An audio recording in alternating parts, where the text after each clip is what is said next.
quick. Here we are with Clare Dea. Yo!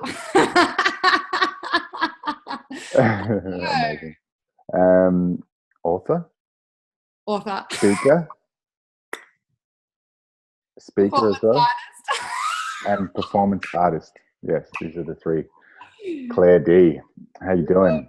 You got this post spa glow about you. I was just sharing with you before we went on that I've just had a really juicy spa with Mangala Holland, who some of your audience may know. And Love Mangala. Oh, she's beautiful. And I just, it was actually really hard to get out of the spa, especially because it's quite cold outside. So yeah, it's not the warmest. Thanks for your time. Thanks for joining us here, living life in the flow zone. I appreciate you taking that precious spa time out to join us. No, I love this shit. Let's start. Let's get into it. Let's get amongst it. Let's start with what just a bit of background on you for those who don't know who you are.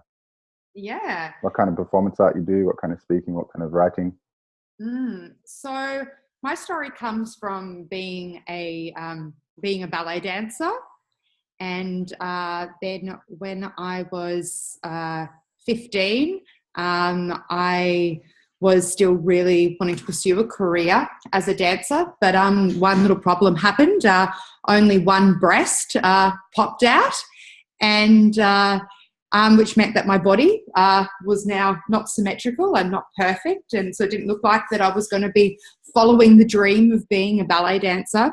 But yeah, for people, so that was like, you joining the dance troupe or a contemporary dance troupe or something like this, or is it something else? Was the vision? I really wanted as a child to be like a prima ballerina, like on the point shoes, doing Nutcracker. As going into my teenage years, like I was more interested in jazz and tap and singing. But I mean, everything in the commercial dance world and in the ballet world is all about how you look and about your body looking perfect. And because for your audience out there that don't know my story, I was born with a syndrome called Poland syndrome. So my left-hand side of my body is smaller than my right-hand side. I was born with my left hip turned in, so I walk kind of weird. But the main manifestation has been that I was born without my left pec. And because my left pec didn't grow, then it had nothing to support a breast to develop. So when I was 15, I had a muscle transplant from my latissimus dorsi, from my back. They put it into my where my pec should be. They put in an expander, gave me a needle, and I got to pump up this boob. So whenever the right one got bigger and juicier, I got to pump up the left-hand side. It's pretty cool, a bit cyborg. But I'm sure as everyone out there can imagine that as a teenager, this was extremely excruciating, and I had a lot of shame because I just felt like a one boob freak, especially as a ballet dancer when you're every day in leotard and tights. Was it the type of girl snickering behind your back or over there and like obviously taking the piss out of you kind of thing, or was it bullying? Was it teasing?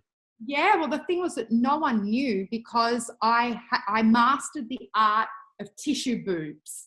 So I got tissues and I whacked it into the left-hand side. So most of my lunchtimes were seeing if I could get them, to be equal. So no one actually knew. And that's the big part of my story and what's led me to what I do now as a career, is that I was so ashamed of who I was and what I looked like that I kept it a secret and I didn't actually tell anyone. And then even when I got a breast expander and I ended up having these two amazing looking breasts, my mindset hadn't shifted. I still felt like a freak. Because you've trained yourself that long. I had that pattern going that you're a freak, you don't fit in, you're a weirdo. And I kept that going for the first 28 years of my life. Wow. In a relationship with a man for 4 years, looking like we were getting married, and we never talked about it once because I was so ashamed. So you knew about it, but you didn't talk about it, wasn't it? Yeah, well, I mean, for me, most of my sex life before I came out in the open was me trying to find creative ways to have sex without actually the man knowing that I had a fake boob, because this left one doesn't jiggle up and down like this one does. It feels a lot firmer. And I was just so ashamed of how it felt and how it looked that I was like just creatively seeing, can I have sex without actually a man finding out about this? And obviously a 4-year relationship was quite tricky, but I managed to actually get through a 4-year relationship and it never get mentioned once. But I was just totally hiding everything about who I truthfully am, because I really believe the saying, the way you do one thing is the way you do everything. 100%. And so because I was hiding this story and I was so ashamed of who I intrinsically was, I wasn't actually on an authentic path in any area of my life. So my journey now over the last sort of 6 to 8 years of doing personal development and some really good therapy, like really good. What kind of stuff are we talking in? Like what kind of personal development? What kind of really good therapy are we talking about? Well, my first moment of personal development was actually watching the DVD, The Secret. It was like the first, oh my God, the law of attraction. And I really believed if I just said positive affirmations every day that my whole world would change. That doesn't happen. I mean, yes, having an optimistic mindset definitely does shift something, but if you're not actually willing to be speaking truth and looking what's really going on within you, it doesn't matter how many times you look into a mirror and say, I am beautiful. It just doesn't matter. But that movie really introduced me to some really amazing thought leaders like DeMartini and Abraham Hicks. And so I really studied their work for a long time. But the real turning point was that I came across an acting technique called the Meisner technique. And I moved to London and I trained in that. And that was all about learning how to be authentic and present in the moment. And so that means being... The Meisner? Meisner, yeah. So you heard about this thing on the internet, I imagine, and then you loved it so much?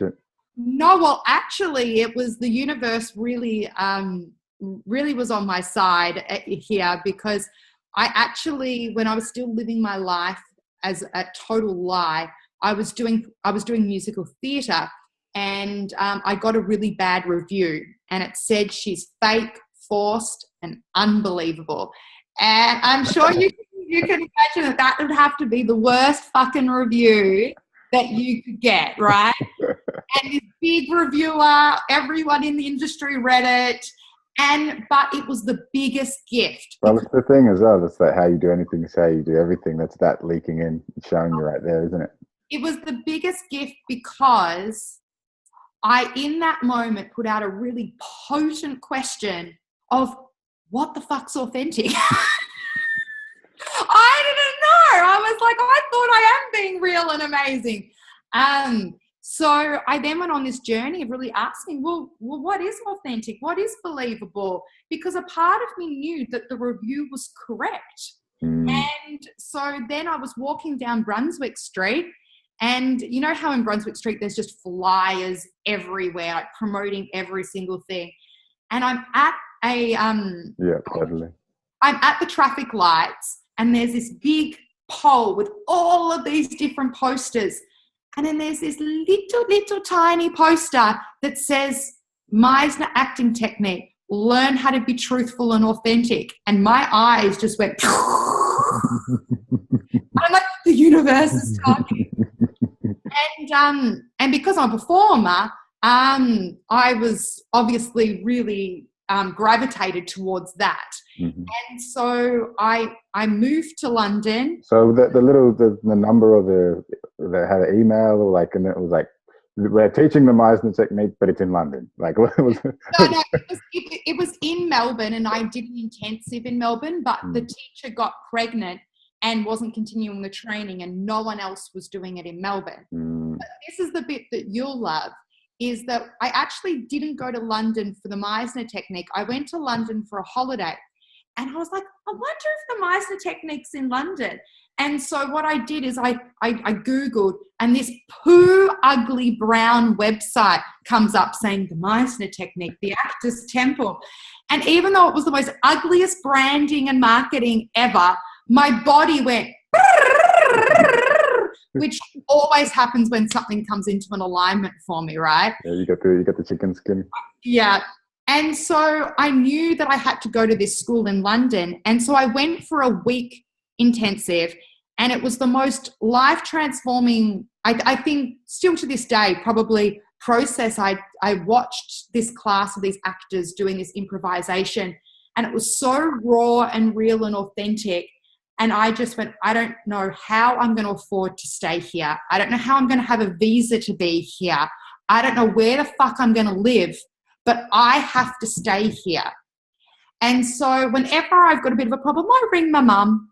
So I rang my mum and I'm like, Mummy, I've calculated for me to stay and do all of this training, I'm going to need $15,000. And Mum's like, you know, I've just had $15,000 just hanging around. I'm like, can't you like mortgage your house or do something like that? She's like, no. And but then I'm like, no, Claire, come on, you know, you've done all this personal development now. You create your reality. Do your affirmations. Resourcefulness, huh? So I then went, okay, universe, 24 hours, $15,000, show me the money. And then I then practiced all DeMartini's work of just then really naming all of the benefits for me to stay in London. But what I think really was the transformational process was I named all the benefits for Melbourne if I got to stay, because I knew that if I got to stay and do this work, I could bring it back and share it to Melbourne. And it's bigger than you. Exactly 24 hours. I mean, to the dot. My mum messages me and she's like, you bloody bitch. And I'm like, what do you mean, Mum? And she's like, I have just got the mail and I have got a letter that's saying that I can access $15,000 of my super early. Do you want to borrow it? Right? X-Files music. So that was my first time I really manifested something like that. And so I stayed in London. I did all of the training, and I really made that pact with myself that if the money came and I got given that gift, I would come back and share it in Melbourne. So that's what I did for the next 6 years. I opened up a business called Meisner Melbourne, and I was sharing it with actors for the first 3 years, but then coaches and entrepreneurs and speakers were coming in and going, we want these tools. Like, why are you only sharing this with actors? So I then sort of realized that actually my avatar was shifting. And so, because there's plenty of acting teachers out there teaching acting techniques for acting, but there's not many people teaching acting techniques to coaches, speakers, and entrepreneurs so that they can really shine on stage and screen. And I saw a real gap in the market. So I was like, you know what?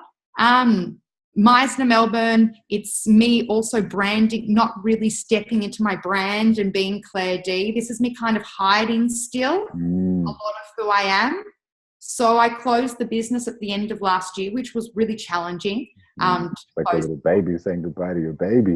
My 6-year-old baby. It was like taking them off to school, and now I get to only see them on Facebook. Like, I don't, you know, it's like, hey, kiddies. But now I'm stepping into my Clare Dea brand, which just feels so much more in alignment, because 2 years ago I wrote a book about my story and I was getting lots of public speaking opportunities and things coming up, but I really couldn't follow through with them because I had so much obligation at the school. And I was running 12-month programs at the school and I really needed to stay in Melbourne. Well, now I'm free to be able to go and run workshops wherever around the world, and now I can speak wherever.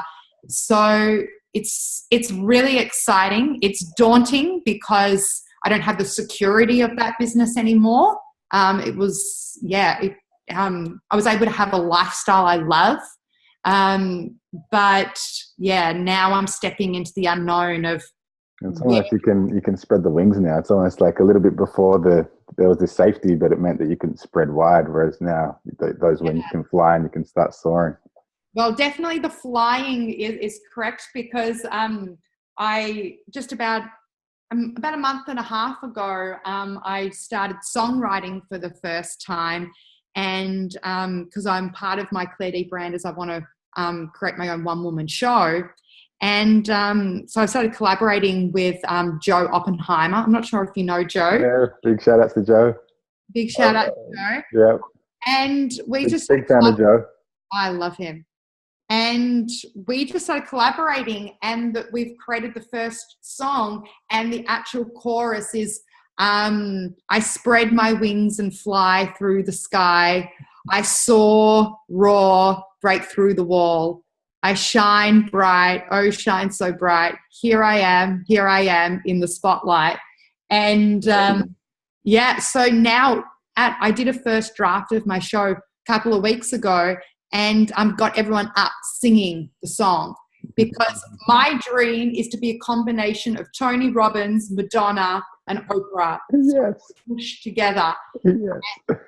So, like, you know how you go to, I don't know if you've been to a Tony Robbins event. I actually haven't been to one, but you see the Tony Robbins event, and there's all the dancers and everyone like pumping up before Tony comes.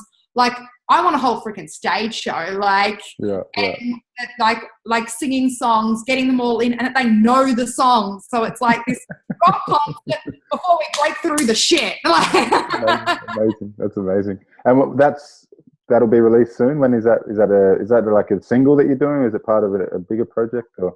Yeah, so it's just part of a bigger project. So that's our first single. It's called Into the Spotlight. And then after we did that a couple of weeks ago, we've been jamming together, and we've now started our second number together. And we're going to create about 5-6 together, and then actually release that either as an album or part of a show. We're just sort of jamming at the moment how that's going to look. Fantastic.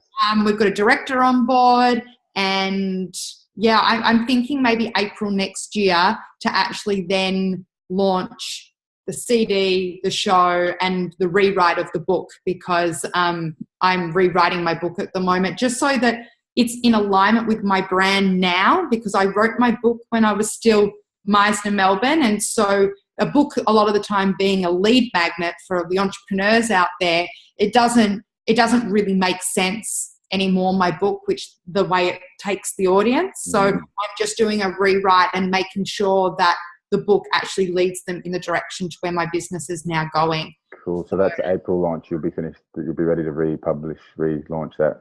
Yeah, I'm thinking that's the time frame I'm giving myself, because usually I give myself like a month. I like go to the book retreat, write the book in 4 days, it's done. I really want to give myself space and time. The love and attention. Yeah, I can be a real action taker and rush things. Yeah. You know, people that just can't take action. I take too much action. Yeah, we need to slow down. I totally get that. And the title, is it going to change the title, or is it going to stay the same? The book? Yeah. Well, the book's called The One Breast Goddess, Transforming Shame into Beauty. And I'm still playing around with if I'm going to stay with the Transforming Shame into Beauty, or am I going to change around to the Keys to Authenticity? I'm still really dancing with that, but I'm also thinking maybe I just finish the rewrite and then get some people to read it, and then actually then come up with a title. It'll pop out as it's rather than sit around and try and think that I have to have the title before rewriting the book. I've done a lot of the rewrite already.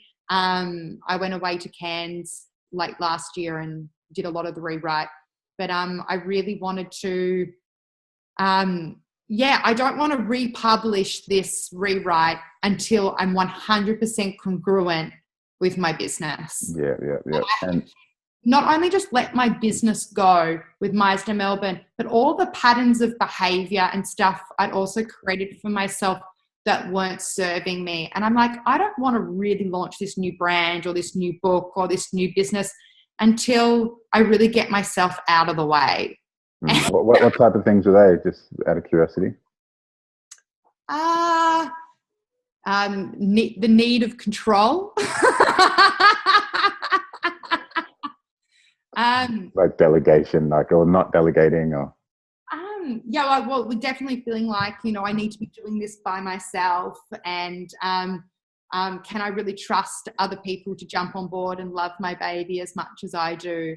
But for me, this all comes back to the whole breast thing, was that I had to control sex. I had to make sure that the man didn't know everything about me. And through entrepreneurship and through business, I've slowly been letting go of all of that, and your business definitely mirrors what's going on for you, right? I'm sure you can relate to that. 100%. What's going on in your life, like, shows up in your business.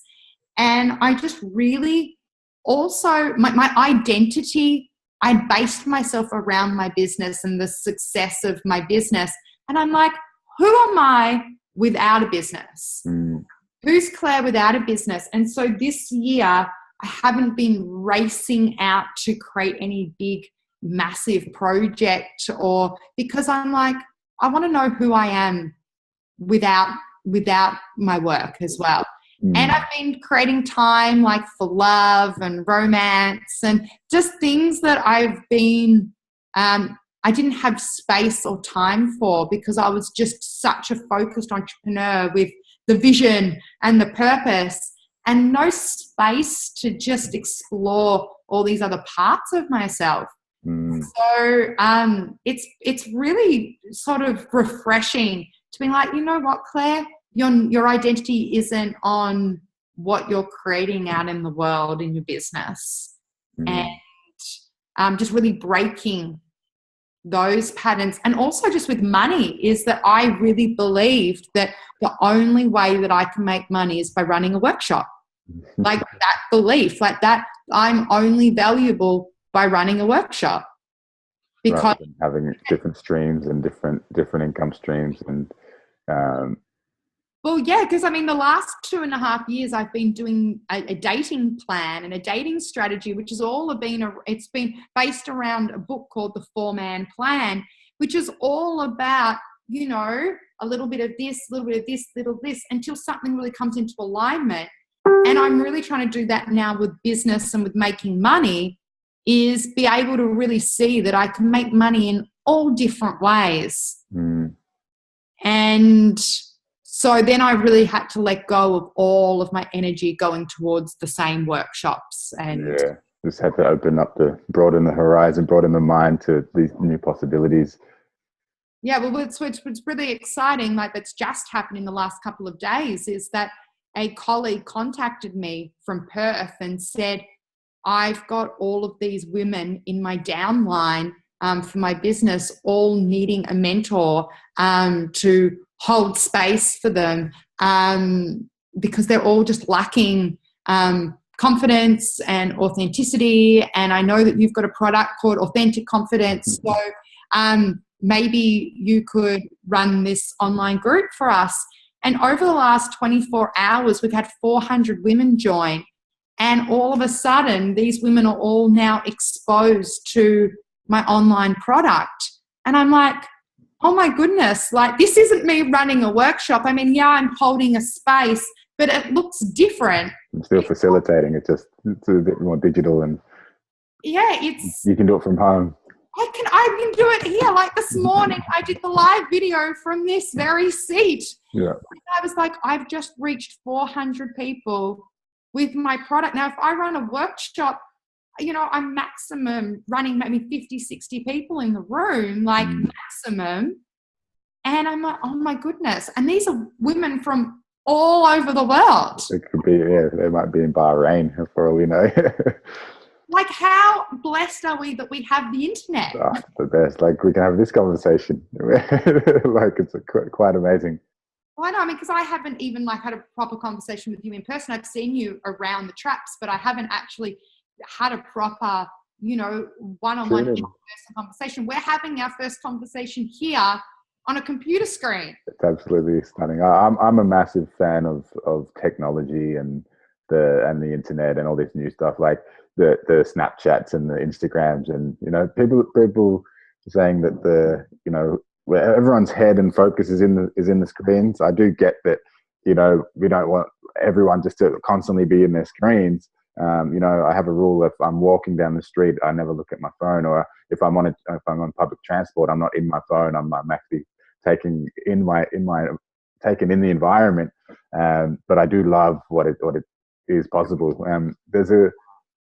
I think it's Ed Dale. He says that if you can't do it on your phone, it's too ancient. Like the technology is ancient. It's not worth it in terms of building your business. And he's like, if it can't be done on your phone, whether it's MailChimp, whether it's Aweber, whether it's building a website, WordPress, if it can't be done on the phone, then it's already too ancient. It needs to be able to be that portable that you can do it on your phone. And I really like this concept that, you know, you do have the internet in your pocket and you can reach absolutely anybody, get any information.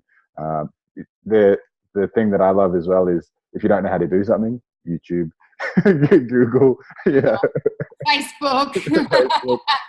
It's absolutely amazing, stunning. Yeah, it's kind of got a support and a challenge to it as well. Like for me, like there's no way that my business throughout the last 6 years would it thrived thanks to Facebook and thanks to the internet. But it also had the darker side of it in the way that at times could then forget about actually human connection and actually just catching up with someone, you know, just have a coffee. Not that I drink coffee, have a hot chocolate.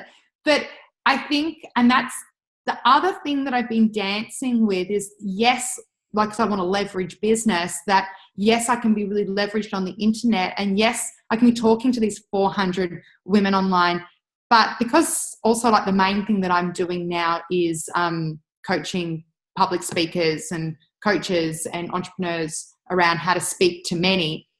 I still feel like the gold is in the room, like in front of those people. Yeah. And you actually have that human connection. And then after you can touch somebody. I can touch you on the shoulder. My love language is touch. Like, I want to touch. I want to hug you. For those of us for those listening in who can't see, we're just scraping each other's screens at the moment.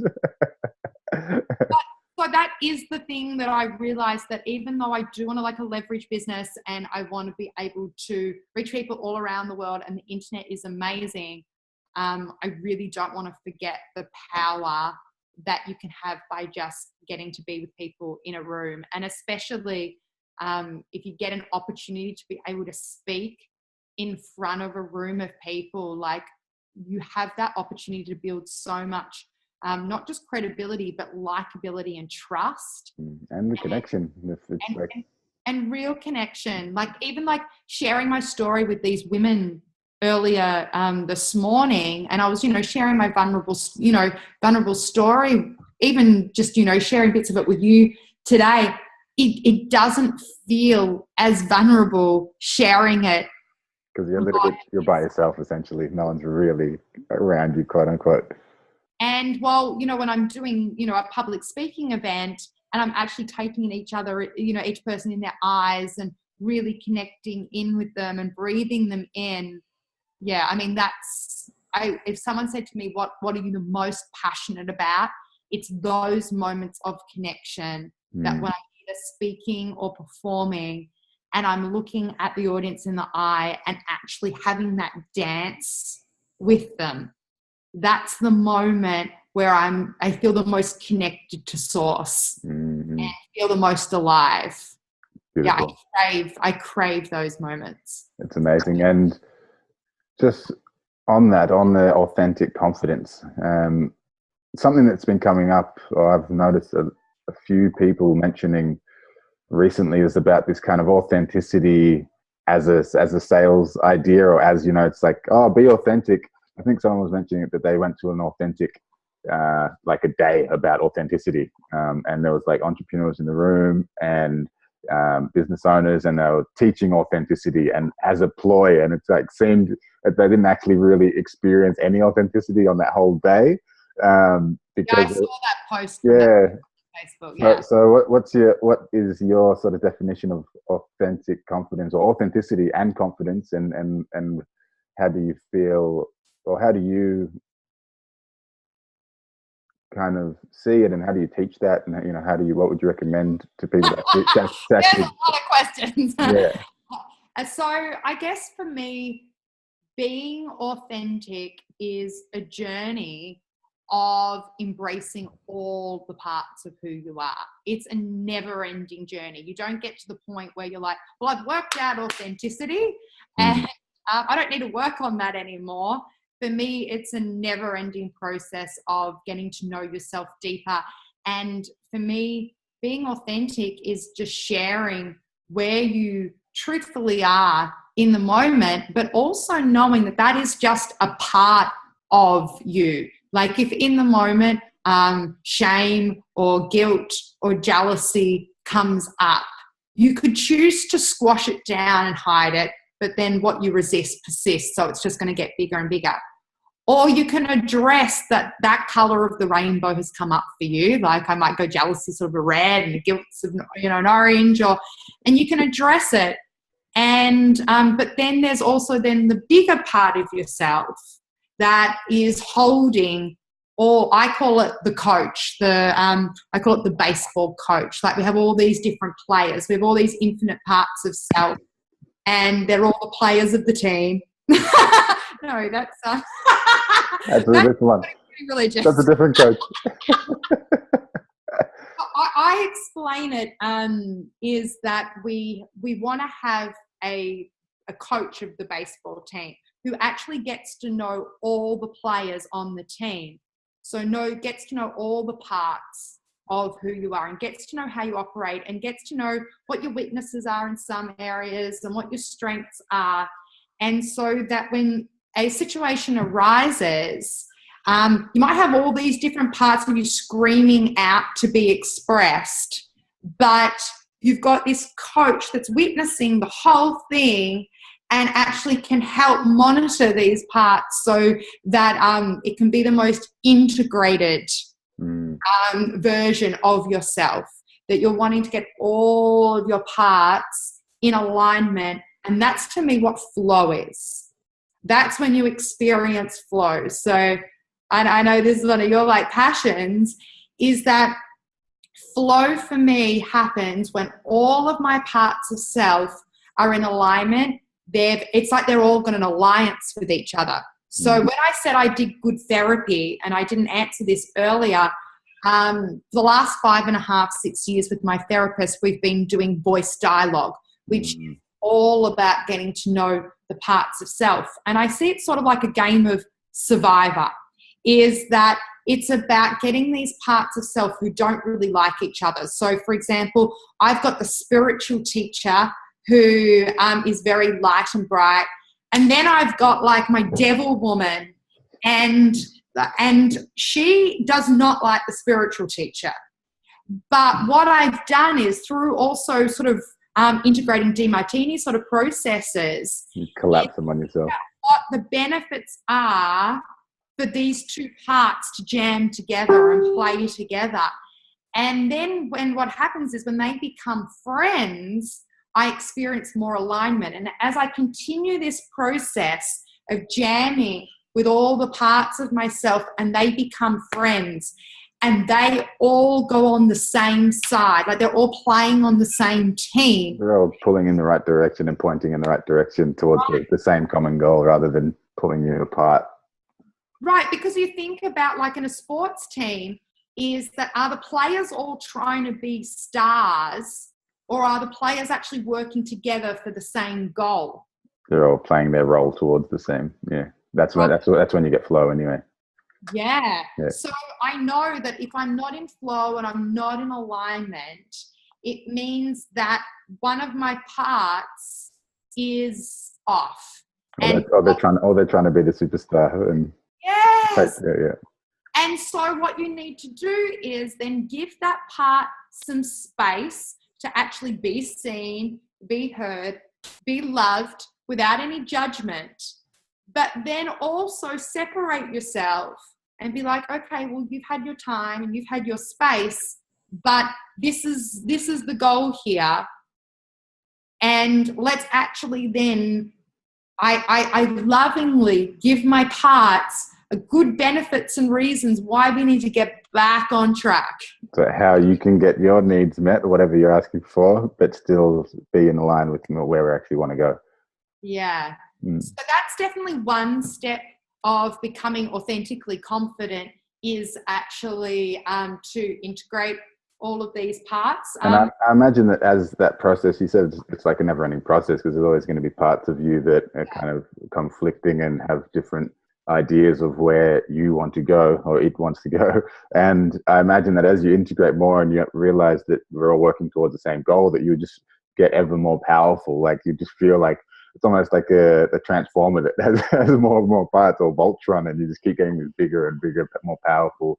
And not power in that, people can mix up power with this kind of, this kind of yang energy of, oh, I'm so powerful, but have actual real power, power in that integration, in that integral type power and alignment, like you were mentioning. I think the other a key to being authentically confident is to get present. And so a big part of what I share with all of any workshop I teach, whether it's about branding and marketing, or whether it's about stagecraft or public speaking or about dating, is that it all comes down to, can I be present in myself, but can I also be present with the truth of the person opposite me? And can I actually see them with truthful eyes, not with my past goggles? Can I actually see the truth of this person who's in front of me? And can I actually connect to them by seeing that they're a reflection of me? And then dance in flow. So with the Meisner technique, a lot of the exercises were all about standing opposite each other, and then first being in your own space and really getting in alignment with yourself, then opening your eyes and connecting and finding a way in to not judge this person opposite me, not to put them on a pedestal, just to be equal playing field, and then dance together. And that's when, that's when flow happens. I mean, that's when flow happens for me as a speaker on a stage, is when I'm actually connecting to all of the audience being exactly the same as me. I'm not the guru with the answers on the stage. I'm just another person sharing my story and actually open to learning from the audience and allowing something then bigger to come through that all of these people in the room need to hear right now. And I think that, when going back to what you were saying with, these speakers that are all just now sort of selling authenticity, you can give a lot of concepts, but it's actually whether the audience actually feels you.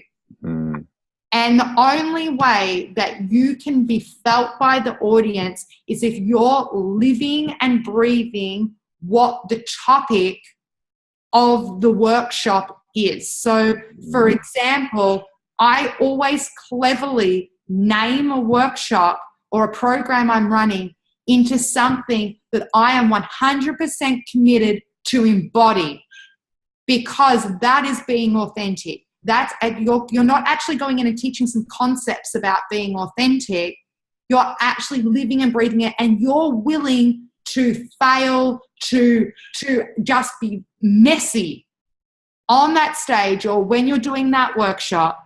You're willing to be messy and fucked up, and that you're willing to be the teacher by being the student in front of the audience. And that's what I find really happens for me, is like my first draft of my show, which I called Transforming Shame into Beauty. The first act of my show, I was just feeling so ashamed of what I was doing on the stage. And I came back from the interval and I was just like, that sucked. Like, I actually just said it to them. Like I said to the ones, that fucking sucked. Like, and I explained what was really going on for me. And then we sort of then transmuted this shame into beauty in front of the audience. And I think that's where facilitators are going now, and speakers and coaches. It's not just being the guru on the stage that has all the answers.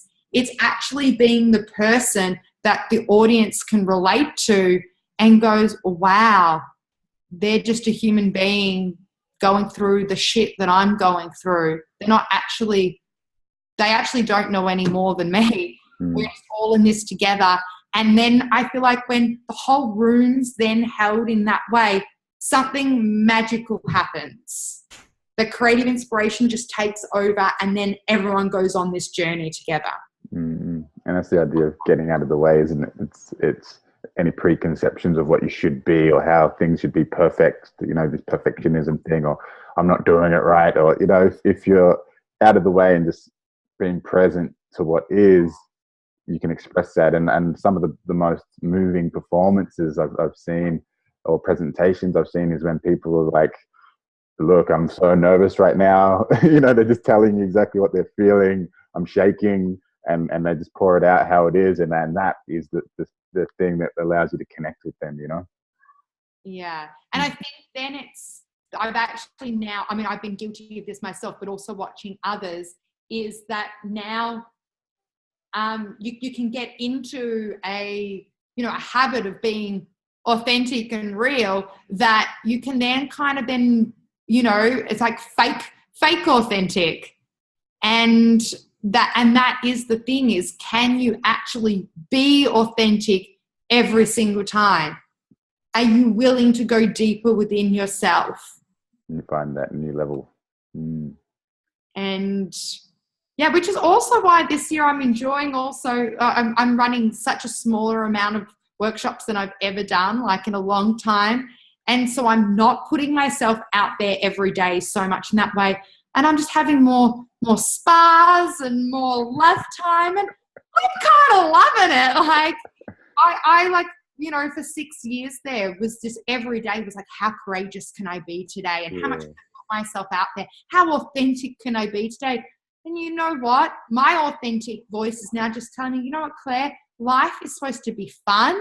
And I think you can stop being so fucking serious and you can just go out and live life. And I think that's the thing, is when you've done a lot of personal development, it's sometimes also, when is it time to give it all up? And I don't mean all of it, but actually just start to live it, than having to be just constantly thinking and, Stop thinking at the scab.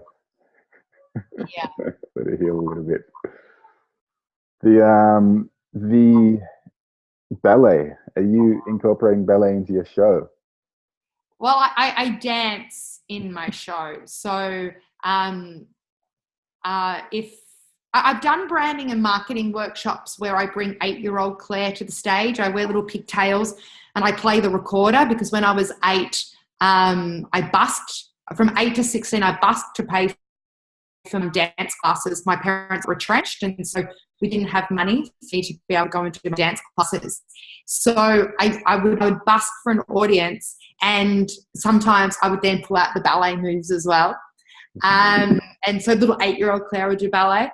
But I don't see myself doing ballet in this show, but definitely I've been really, I guess, informed as well by dancing Eros, because I was professionally, years ago, a professional cheerleader.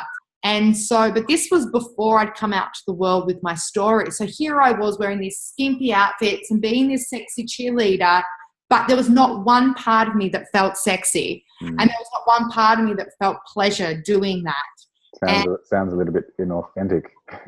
Oh, it was everything about me was inauthentic.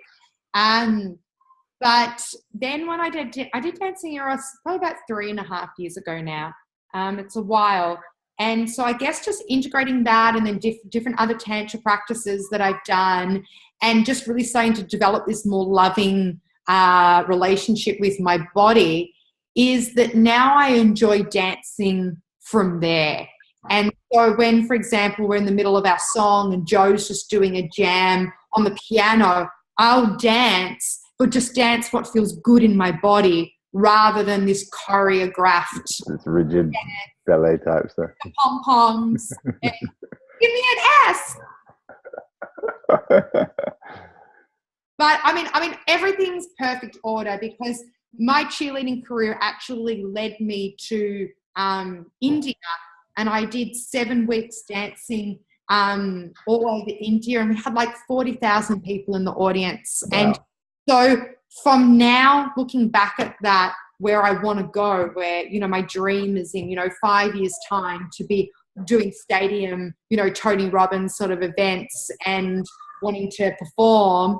I've got those hours in my body. And so I just have to constantly remind myself that I was never off track. Even though I could say, oh, I was so inauthentic and it was just such bullshit. But all of those experiences now, I'm like, oh, wow. Like, the coach had a bigger plan for you. Exactly. The coach was like, you're going to do these 3 years of being a Melbourne Storm cheerleader, and you're going to be all, oh, I got him, but deep down inside, you're going to actually learn how to be entertaining 40,000 people right now. Mm-hmm. And I think, that's that not judging the parts as well, isn't it? It's accepting what is and what is now, but also what was. And that's been definitely another big part of my journey, is not judging my inauthenticity, because in the moment, I did believe I was being authentic, even when I was just a lying mole. Like, I just was like, I lied to nearly everyone. But even then, I didn't actually think I was doing anything wrong. I was so naive, and I was doing it to protect myself, as we're all doing. I just didn't want people to really know who I was. I didn't want people to see my fragility. I didn't want people to see that I wasn't perfect. And so, it's now just having compassion for those parts of myself and seeing that it was all perfect. Definitely. And if you were to give a message to your specific avatar, the people that you love and light up the most about working with, what would be that message you'd love to share with them?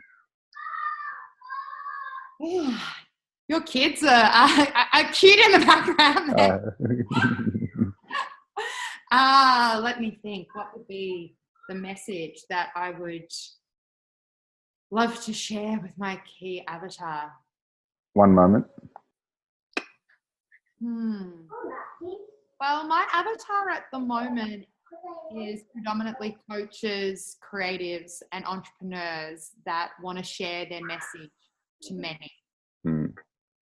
And I would say to them, my key message would be, get the tools and the tools to be able to clearly, congruently, and confidently share your message. Because now, in a really noisy marketplace, everyone's catching on to share your story, be authentic.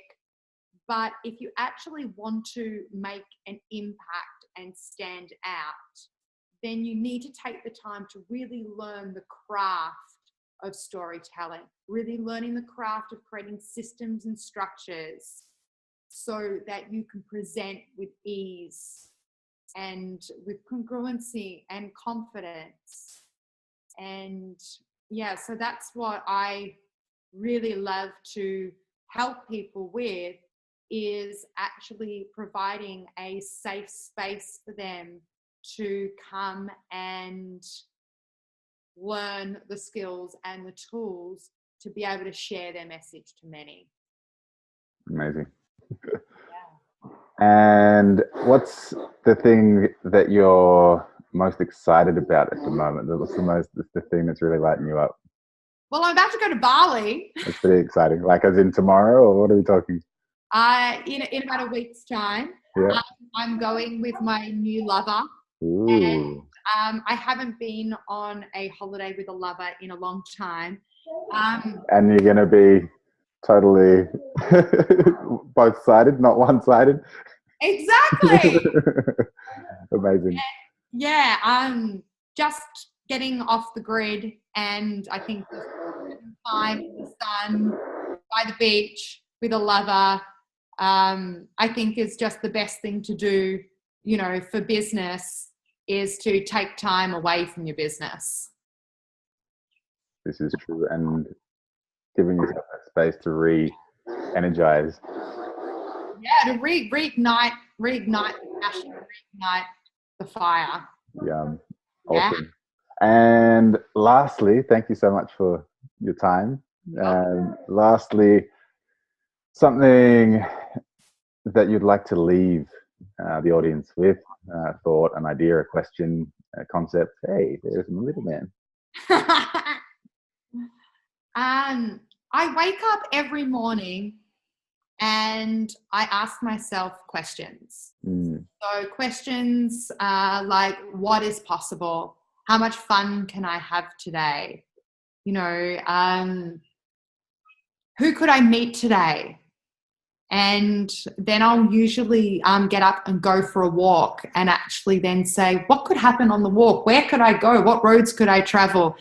And I think when you're actually living in curiosity and you're living in possibility, then I think anything can happen. Like we can be joined by a guest. I got red lips. You do have red lips. And think about letting go of the ideas and the fantasies of what your life should look like, and actually being open to what's actually possible for your life. I know, for example, if I'm about to go and speak on a stage and I've got it all set out, like I want to have the structures that I'm going to say, but I plan exactly and I have to stick by that, I miss the opportunity to actually be connected to the audience and to source and what something new could happen. So I say to people, be present, be organized, but allow in that structure freedom for flow and possibility. Beautiful. Thank you so much. You're so welcome. And and I'll link people to your work. Where will be the best place if people want to reach you? Yeah, so at the moment I have a presence practice that I sell online, which is called Authentic Confidence, and that is at my Clare Dea website, so www.claredea, so CLAREDEA.com, and then, or they can follow me on Facebook. So I have 3 different Facebook pages, so I'm sure that you'll find me on one of them. There's Clare Dea, Clare Elizabeth Dea, Clare Dea Personal Business. So, yeah, I'm easy to find on Facebook. I'm having a break at the moment with social media outlets. I'm really focusing more of my time on human connection and trying not to have so much social media time. So at the moment I'm just on Facebook. I'm not doing Twitter, Instagram or Snapchat at the moment. Living life in the real world. Oh, there's a novel concept. Awesome.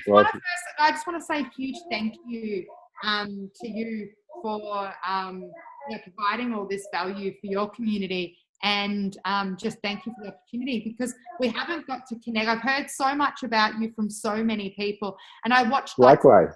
I watched like your stuff that you did with Elfie back in the day, and like just different people you've done lives and stuff with. But the fact that I haven't actually got to meet you in person, I really look forward to actually getting to meet you in person one day.